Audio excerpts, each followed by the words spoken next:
Kũringana na ũthuthuria ũrĩa wekirwo gatagatĩ ka mweri wa mbere na mweri wa gatatũ mwaka wa 2021 nĩ ikundi itiganĩte iria irũmbũyanagia na ũgima wa mwĩrĩ wa ũciari kũrĩ aĩrĩtu na atumia, kĩng'ũki kĩa mũrimũ wa COVID-19 gĩatigire gĩkundi gĩkĩ kĩa andũ hatĩka-inĩ nĩ ũndũ wa kwaga motungata maya.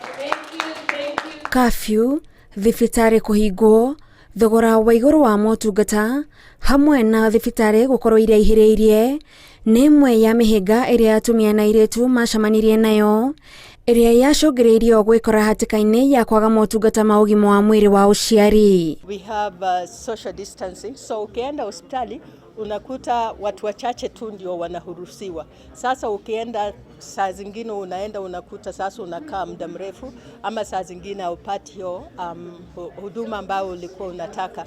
We have seen a slight increase on the number of people seeking abortion services and post-abortion care across the 5 African countries. Why? Because if there is no contraception, people will have unwanted pregnancies and they want to deal with those unwanted pregnancies. Bũrũri-inĩ wa Kenya, gĩcunjĩ kĩa 20% marĩ na ũritũ wa kwamũkĩra ndawa cia kũbanga ũciari, gĩcunjĩ gĩa 18 nao makĩgĩa na ũritũ wa kwamũkĩra motungata ma kũruta nda, nakĩo gĩcunjĩ gĩa 5 marĩ na kĩhĩngĩca makĩenda kwamũkĩra motungata thutha wa kũruta nda. Abortion as one of the reproductive healthcare services is limited in this country under the Constitution. That while the Constitution acknowledges that abortion is a reproductive healthcare, the Constitution only allows a limited number of healthcare professionals that it calls trained health professionals. These are nurses, midwives, and clinical officers, and only to avail abortion care services in emergency situations.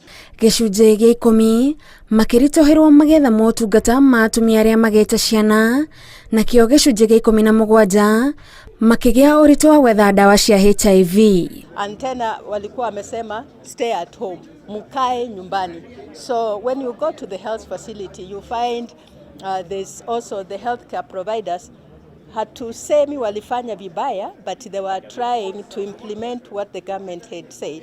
So you find that telling you, what are you doing here? Are you sick? Because the sexual reproductive health haikuwa kwa ile essential services that people should go and seek. Mamwe ma mawatho marĩa mekĩrĩtwo nĩ thirikari ma kũgirĩrĩria gũtamba kwa mũrimũ wa COVID-19 matũmire motungata ma ũgima wa mwĩrĩ wa ũciari kũrĩ aĩrĩtu na atumia ũhũthio, ũndũ ũrĩa watwarĩrĩire amwe gwĩkora makĩoha nda matabangĩire. Young people are right holders. Those adolescents are right holders like you and me. And in acknowledging them being right holders, the Ministry of Health has gone ahead and developed a policy guideline on access to reproductive health care for adolescents, including contraceptives. Gũkĩrĩ ũguo, ataramu mendekithĩtie hamwe na mangĩ, thirikari ĩkeharĩrĩria tene nĩguo ona rĩrĩa kũrĩ na ũgwati ta wa COVID-19, ũheani wa motungata o mothe ndũgathingithio.